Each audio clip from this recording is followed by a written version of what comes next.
Ahora bien, desde siempre existe un tipo de cuentos muy peculiar, y con ellos un tipo muy peculiar de lectores. Son cuentos que no se terminaron de contar e historias que no se terminaron de leer en los libros, y sus respectivos lectores que los dejan así, sin acabar, generalmente por pereza.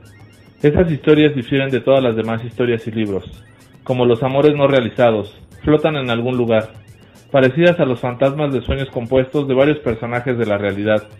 Estas historias en la mente de sus lectores que no las terminaron de leer, o de espectadores que no terminaron de ver algunas películas, tienen un sinfín de finales posibles y diferentes. Esos finales incomprendidos e inacabados de destinos relatados flotan en algún lugar del espacio intermedio entre el recuerdo y el futuro, y desarrollan en el alma de uno cierta energía que trabaja sin cesar en el subconsciente de toda esa hermandad de lectores de textos indescifrados. Hey, ¿qué tal amigos? Buenos días, buenas tardes, buenas noches. Esto es Libro Claroscuro. El día de hoy en jueves, la razón es muy clara. El libro del que vamos a hablar hoy es Los 7 pecados capitales del ya nombrado anteriormente Milorad Pavic.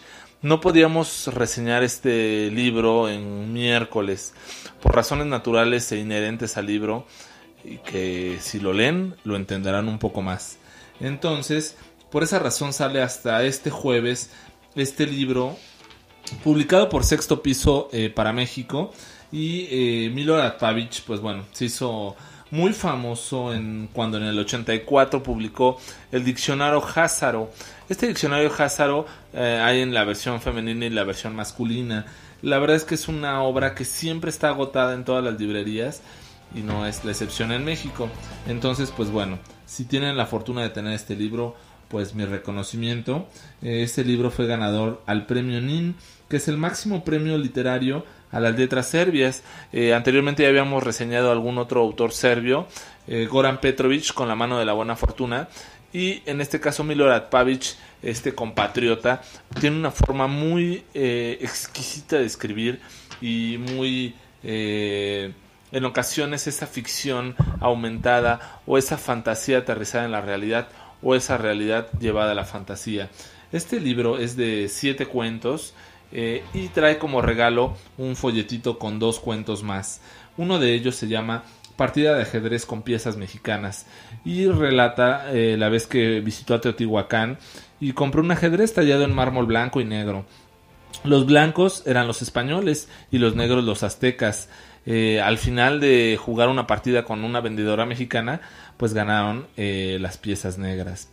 Tiempo después, cuando regresó a su Serbia, fue a Kosovo y se puso a jugar con un comandante. Eran los turcos contra los serbios. Después de un aparente ataque contundente, los serbios comenzaron a perder contra los turcos, hasta que las piezas recobraron vida y vieron que esa, en realidad, no era su guerra. T para 2. El escritor les aconseja, queridos lectores, que no lean este cuento un miércoles, y de ninguna manera antes del mes de mayo. Además, lo más conveniente sería que lo leyeran por la noche y en la cama. Descubrirán las razones por ustedes mismos. Aún debo decir que en este cuento no hay héroes. Los únicos héroes aquí son ustedes, sus lectores. Yo sé que, mientras escribo esto, mi ojo izquierdo mira el papel como el ojo de mi padre, y el derecho como el ojo de mi madre. Tal vez por esa razón no resulta tanto un cuento como una especie de elixir de amor, y estos renglones se convierten en las instrucciones para el uso de dicho elixir. Ustedes, no obstante, saben que la diferencia entre dos amores puede ser más grande que la diferencia entre el amor y el odio. Quizás por eso cada amor grande empieza con 3 pequeñas mentiras, y son justamente ellas, esas pequeñas mentiras, lo que tenemos que agregar al cuento como base para esta pócima de amor.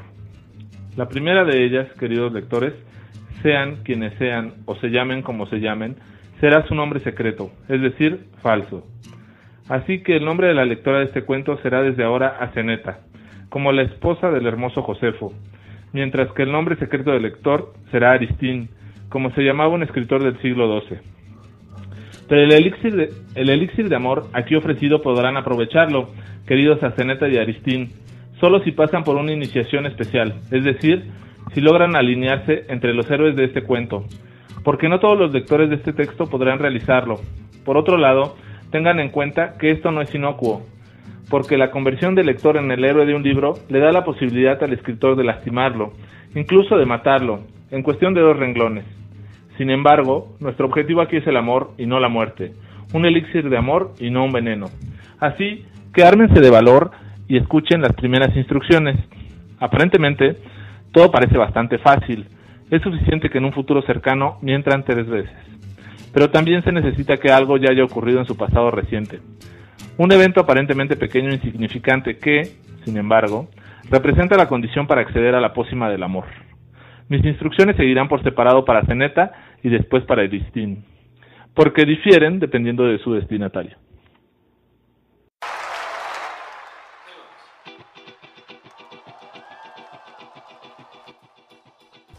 Y bien, el primer cuento de estos 7 pecados capitales es La jaula blanca de Túnez en forma de pagoda. Y pues bueno, el autor desde que vive solo tiene insomnio. Existen realmente 2 tipos de insomnio, el de antes de dormirse, que es la madre de la mentira, y el de después de levantarse, en plena noche, que es la madre de la verdad. Los sueños, como invitados a la boda, hay que esperarlos, siempre es así con ellos. Ahora se dedica a soñar que repara la casa de Luka Selovich, poco a poco la transforma y encuentra la belleza en esta casa derruida. Eventualmente, visita la casa para seguir con sus reparaciones mentales, siempre extrañando a J.M., que decía que los videojuegos son como libros sin letras. De repente, recibe un citatorio en la oficina para trabajar en el rediseño de la casa de Luka Selovich. Emocionado, corre a la casa y al subir encuentra a J.M. No lo puede creer. Ella le confiesa que todo es una ilusión. Incrédulo, se acerca y la intenta oler. El aroma es la revelación de una mujer. Ella dice que él también no existe, que son un sueño de amor, una ilusión, un videojuego más, que la verdadera J.M.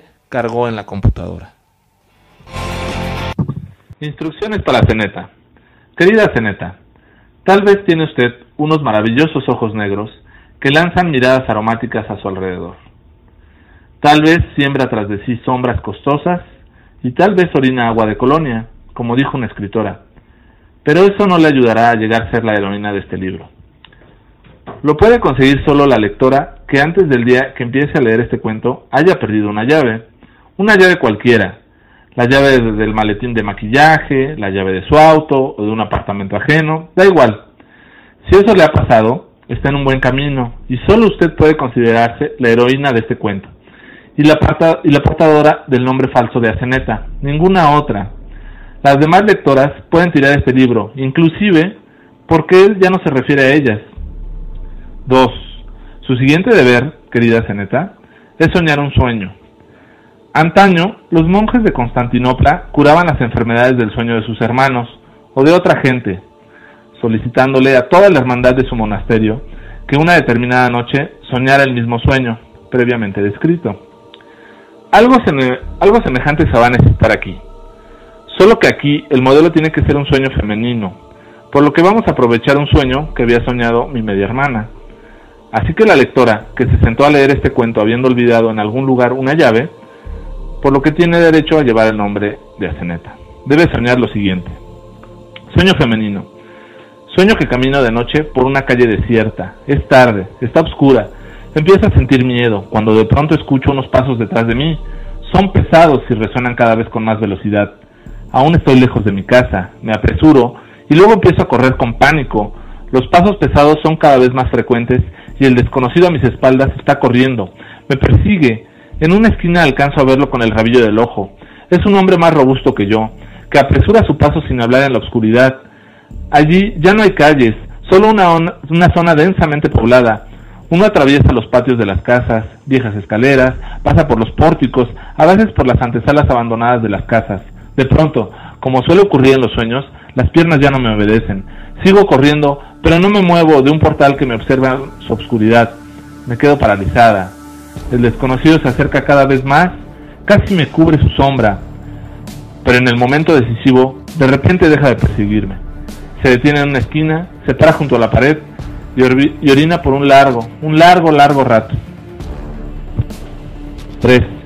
Por supuesto que la mañana siguiente, en cuanto se despierte, querida Zeneta, usted se dará cuenta de que no lo ha logrado. No ha soñado el sueño solicitado, sino algún otro, diferente, quién sabe cuál. Pero no se preocupe, eso no importa en absoluto. El sueño en realidad no le fue solicitado para que lo soñara, porque hoy en día ya nadie sabe hacerlo, sino para recordarlo muy bien. Incluso hay una razón adicional, pero cada cosa a su momento. Ahora debe de buscar algún pendiente suyo, cualquiera, necesitará solo uno, póngalo en su bolso. 4. El siguiente miércoles debe ir a la terraza de la taberna más cercana a la iglesia principal de su colonia. Aquí, por ejemplo, en Belgrado, sería la terraza de la taberna El Signo de Interrogación, en la calle Kralija Pietra número 6. Al mediodía debe sentarse ahí, al sol, y ordenar un té. Mientras lo esté bebiendo, ponga sobre la mesa aquel pendiente. Luego ya no tendrá que hacer nada, salvo esperar. Debe esperar a un joven que pondrá sobre la mesa ante usted una llave sin cortar. Sin embargo, la espera es un oficio difícil, también una buena escuela. Pero tenga cuidado, el cuento en este punto puede dejar de ser un cuento de amor en un sentido clásico, porque solo Dios sabe a quién traerá la casualidad ante usted un miércoles en la terraza de la taberna para que en un té para dos se tope con quien le hace falta en la vida. Puede suceder que nadie con una llave aparezca, no solo este miércoles, sino tampoco el siguiente, o puede suceder que solo un joven con una llave sin cortar se tope con 10 chicas con aretes sobre la mesa.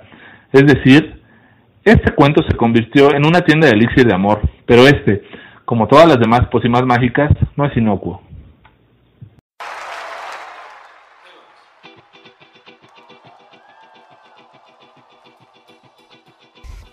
El cuento número 2 se llama El manantial mágico.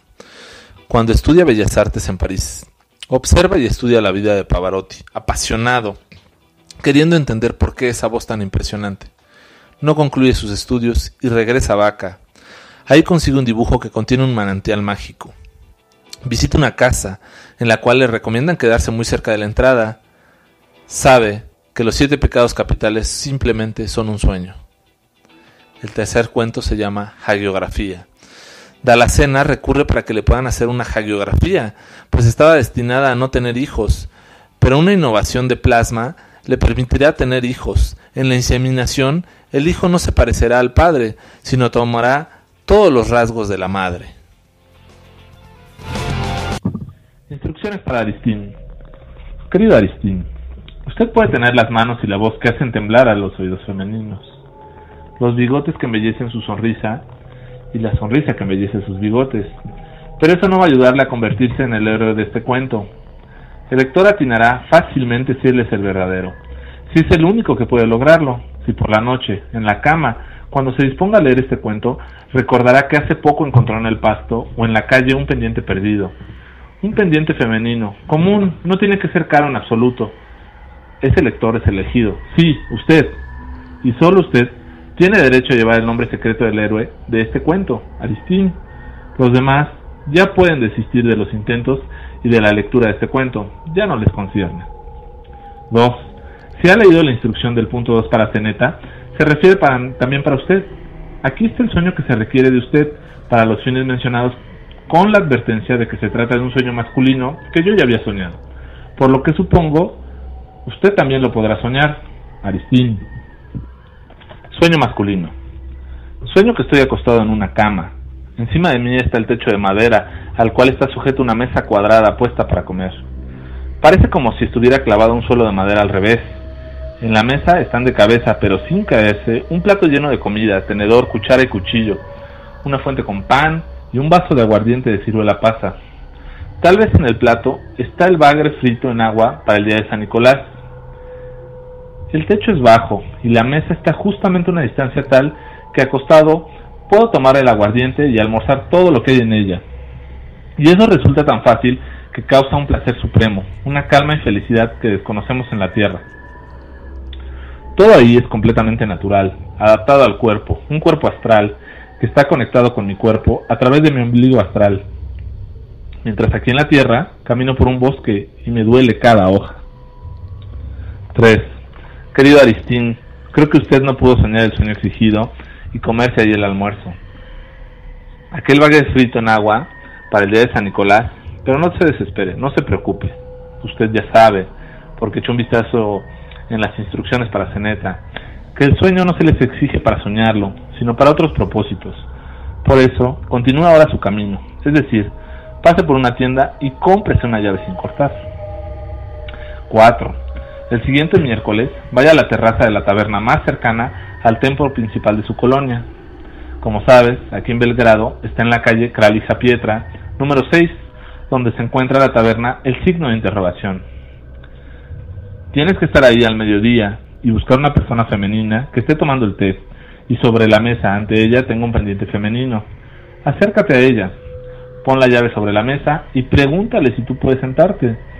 Si ella no te da permiso, preséntate, dile que te llamas Aristín. Si ella es Zeneta, se puede suponer que te ofrecerá asiento y tú le contarás lo que soñaste la noche anterior. En realidad, el sueño que no has soñado, sino el que te fue exigido. Cuéntalo como si lo hubieras soñado, aunque no lo hayas hecho. Si también ella cuenta un sueño que le fue pedido, el cual tú ya leíste en este cuento, se cumplió el objetivo y todos los requisitos están ahí. Es decir, cada gran amor empieza, como lo dijimos, con 3 pequeñas mentiras. Esta condición la habrán cumplido los dos parcialmente, mintiendo, haber soñado lo que no soñaron y presentando sus nombres falsos. Esto significa que están en el mejor camino para aprovechar el elixir del amor y convertirse en los protagonistas de un gran amor. Si a Zeneta te pregunta, querido Aristín, ¿por qué precisamente una llave y por qué precisamente un pendiente? Tú tienes que contestar lo siguiente: no tiene ninguna importancia si es una llave o un pendiente. Lo importante es que a los hombres por lo general les falta algo de atención, así que alguien que fue lo suficientemente atento para notar en el pasto o en la calle un arete perdido es muy recomendable. A las chicas, por lo general, les falta ser un poco distraídas, entonces es recomendable la que pueda llegar a perder unas llaves. Estos dos, según parece, podrían formar una pareja bastante armoniosa.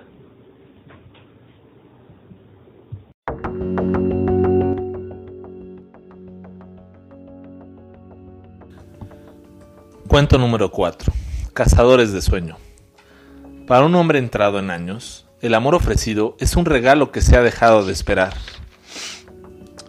En este cuento, el personaje principal recibe 2 cartas, una para visitar a una mujer que declara un amor profundo y otra, un doctor que le dice que no acuda a la cita de la primera casa. 2 casas contiguas en Karadoyeva, número 42 y número 44. En una hay 3 mujeres que existen en sus libros anteriores, en la otra 3 hombres que podrían ser vampiros. El paso entre una y otra tiene consecuencias. Casi 2 años después de que este cuento fuera escrito y publicado en un periódico, me llamó por teléfono una voz masculina. Me dijo que no nos conocíamos, que era mi lector y que tenía que decirme algo extraordinario en relación con el cuento Té para 2. Quedamos en encontrarnos en la terraza de la taberna El Signo de Interrogación. En aquel entonces yo ya había cumplido 70 años.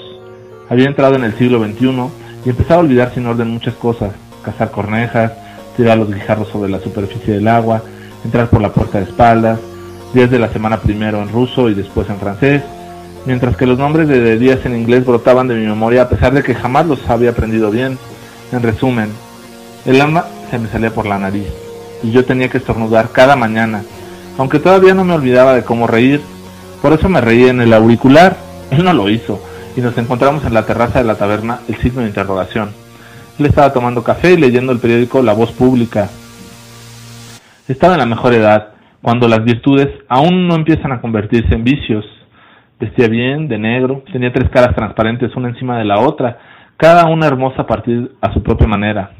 3 tipos de cabello en la cabeza, uno cerdoso, otro parecido a plumas y un corto pasto hirsuto en la mollera. Con su mirada podía congelar el agua en el vaso delante de él. Yo me desconcerté y concluí: Dios cura, nosotros solo cambiamos de vendajes. Me contó lo siguiente.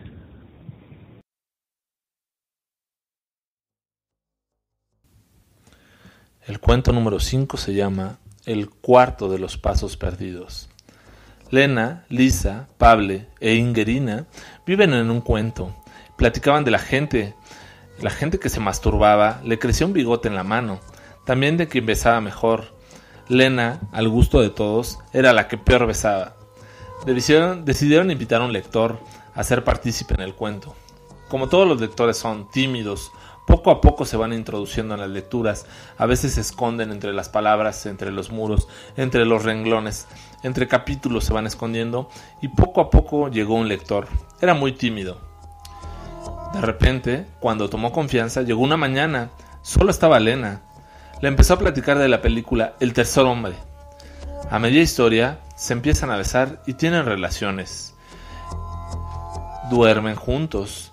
Él empieza a apretar un poco a Lena y la va recorriendo hacia la cama. Lena siente que cae de la cama y cambia de posición de manera que queda a espaldas del lector. Cuando despierta, el lector ya no está. El lector le había platicado que vivía en un país en guerra. Se refugiaba en el libro para olvidar toda la maldad y la tristeza, todas las muertes y todo el dolor que ocasionaba. Regresaba a la lectura poco a poco cuando podía, pero Lena, Lisa, Pable e Ingerina constantemente lo distraían y de repente dejaba de aparecerse. Después de esto, durante 7 meses no supo del lector hasta que tuvo un sueño. Era la conclusión de la segunda parte del tercer hombre, de esa película que le contó el lector. Cuando abrió los ojos, se dio cuenta que realmente no lo había soñado ella, sino algo que tenía en el vientre, y cuando le dio la patada, la había despertado.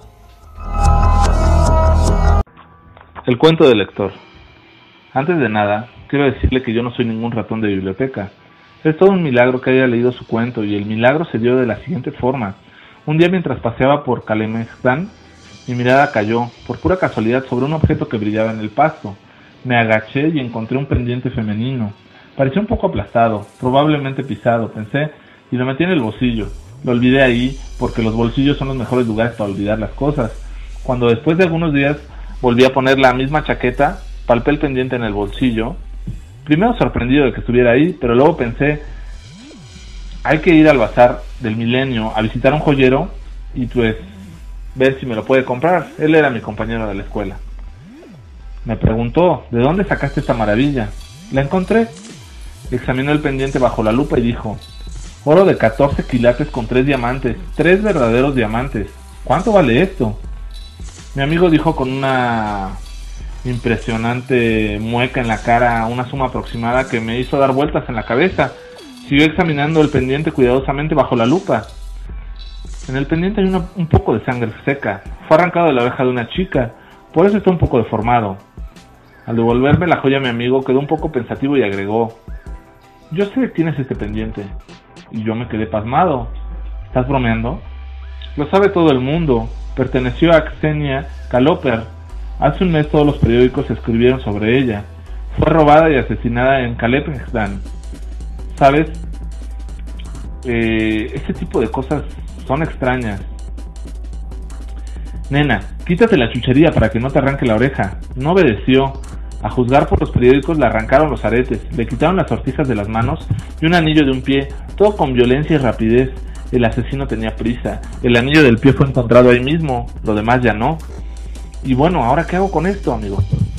Tienes varias posibilidades, cada una peor que la anterior. Entregar el asunto o el arete a los órganos de justicia. 2.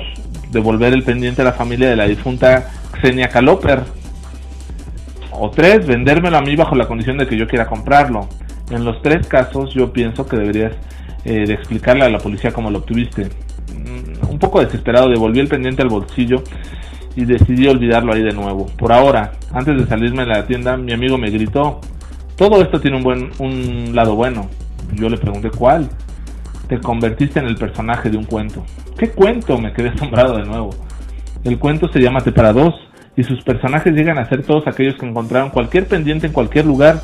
Yo lo leí hace poco en un periódico. Un momento, aquí está. Pues de un montón de periódicos sacó uno y me lo tendió ese cuento. Así llegué a este cuento, Té para dos. Y así se dio que leyera tu cuento. En un momento pensé irme a la terraza del signo de interrogación, hasta conseguí una llave sin cortar por si acaso, pero esas intenciones se vieron impedidas entonces por un gran cambio en mi vida. 2 semanas después de haber leído el Té para dos, me dieron inesperadamente un empleo en el extranjero. Estuve fuera de Belgrado varios meses, trabajaba en Moscú, y tenía la intención de continuar mi vida allá cuando me avisaron de mi padre había muerto, así que tuve que regresar a enterrarlo y encargarme de su apartamento.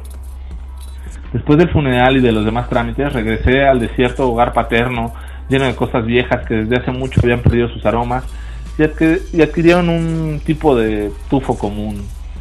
Miraba fijamente esas cosas, y a mí mismo en medio de ellas, a través de un espejo de mi padre, gastado y con un agujero, y sentí que el hombre cada día tenía la oportunidad de ser inteligente, al menos por un instante, porque todo hombre pasa cada día, sin siquiera percatarse, por un semi-instante anterior a su nacimiento y por un semi-instante posterior a su muerte. Entre esos dos semi-instantes está la gota de la sabiduría que apenas notamos. Con esos pensamientos me tumbé en la cama, pero no pude dormirme. Toda la noche estuve dando vueltas y me levanté tarde sin haber pegado en un ojo. Miré por la ventana, me di cuenta que era casi mediodía y que era primavera. Me puse mi vieja chaqueta que estaba en el armario y que no me había puesto en muchísimo tiempo. Palpé una llave en el bolsillo, la saqué, me pregunté de qué era y con mucha sorpresa noté que no tenía cortes. Me acordé, por supuesto, estaba preparada para la cita en la taberna del signo de interrogación, pero que jamás tuve tiempo de verificar si funcionaba o no. En el otro bolsillo estaba, desde luego, el pendiente de oro con diamantes. De pronto se me ocurrió que podría tomarme el café de la tarde que necesitaba sobremanera justo en el signo de interrogación y me fui y me fui directamente a la calle Calija Pietra. Hacía calor, en la terraza había mucha gente sentada y no quedaban mesas desocupadas. En una mesa noté una chica sola tomando un té. Tenía un zapato negro con el tacón blanco y otro blanco con el tacón negro. Junto a su taza había un pendiente de oro con 3 piedritas brillantes, con 3 diamantes. Algo deformado, me quedé petrificado. El otro, igual al que yo tengo, estaba en mi bolsa. Al acercarme, puse aquella llave sobre la mesa y dije: buenas tardes, soy Aristín, ¿me puedo sentar? Cuéntame un poco de ello, contestó la chica. ¿Quién se llama así hoy en día? Es decir, mientes, pero siéntate, pues ya el lugar está muy lleno. Tómate un café y largo de aquí. Me senté, pedí un café, intenté una vez más, le pregunté: ¿quieres que te cuente lo que soñé anoche? Está bien, si no va para largo, de todos modos estamos matando el tiempo, dijo. Entonces empecé a contarle el sueño que me fue encargado en el elixir del amor. Sueño que estoy acostado en una cama, arriba de mí está el techo de madera, el cual está sujetando una mesa cuadrada puesta para comer. Parece como si estuviera clavada a un suelo de madera al revés. La chica desesperada me dijo: mientes de nuevo, en tus ojos veo que anoche no pegaste un ojo, ¿cómo pudiste soñar despierto? Ante estas palabras, yo quise levantarme de la mesa cuando ella me preguntó: ¿y dónde está tu pendiente? ¿Perdón? Me desconcerté. ¿Cómo puede ser que me pregunte eso? Pero empecé a revisar mis bolsillos, aunque sabía que por ahora no iba a enseñarle el pendiente de ninguna forma. Finalmente pregunté solo por decir algo: ¿cuál pendiente? Creo que mi rostro lucía una sonrisa cartonada mientras pagaba el café, pero ella no desistía. ¿Cómo que qué pendiente? El que es el prerequisito para que te conviertas en el cuento T para 2 y vengas para acá. ¡Felicidades! Es tu tercera mentira de hoy. Mentiste antes de que terminaras de leer el cuento. Tú no encontraste ningún pendiente en absoluto. Me reí y regresé a la mesa. Desde entonces empezamos a vernos diario por las mañanas mientras me iba a trabajar. Pues la dejaba en mi apartamento. Era fácil notar que revisaba los cajones en mi ausencia. Buscaba los diamantes. Anteayer, por fin le enseñé el pendiente. Le dije que lo había comprado para mi hermana, que supuestamente usaba esos adornos siempre en una sola oreja. Sabía que eso iba a obligarla a ella y a su cómplice, probablemente el asesino de Kalestan, a descubrirme y a comenzar a actuar con rapidez antes de que el pendiente que apenas pudieron encontrar en mi casa se esfumara de mis manos. Así podía agarrarlos y entregarlos a la ley.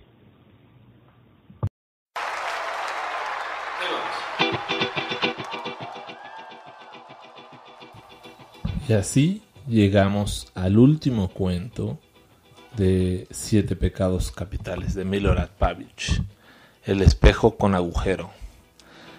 La historia del cuento número 7 vincula a las demás con este cuento, a un tipo de conclusión, a una interpretación de los otros 6.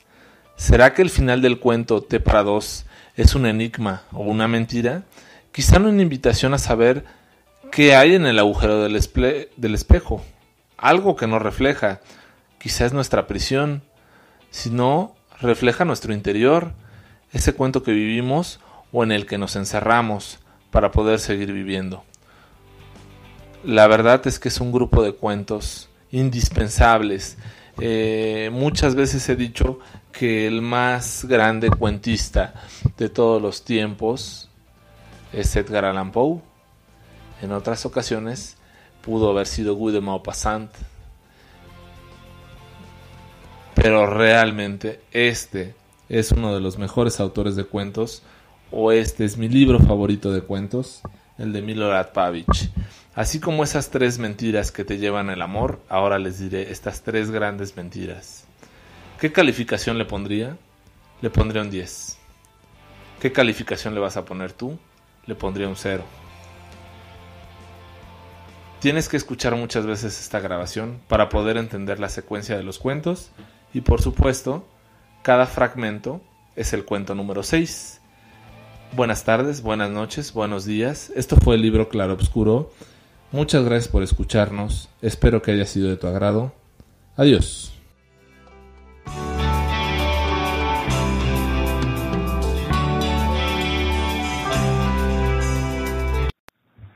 Querida lectora y querido lector, en este caso podría decir, querido escucha, seas quien seas, recordarás que mis palabras al final de este cuento son en realidad mi declaración de amor hacia ti, mi tercera pequeña mentira que llegará a ser verdad en un futuro, porque cada gran amor empieza con 3 pequeñas mentiras.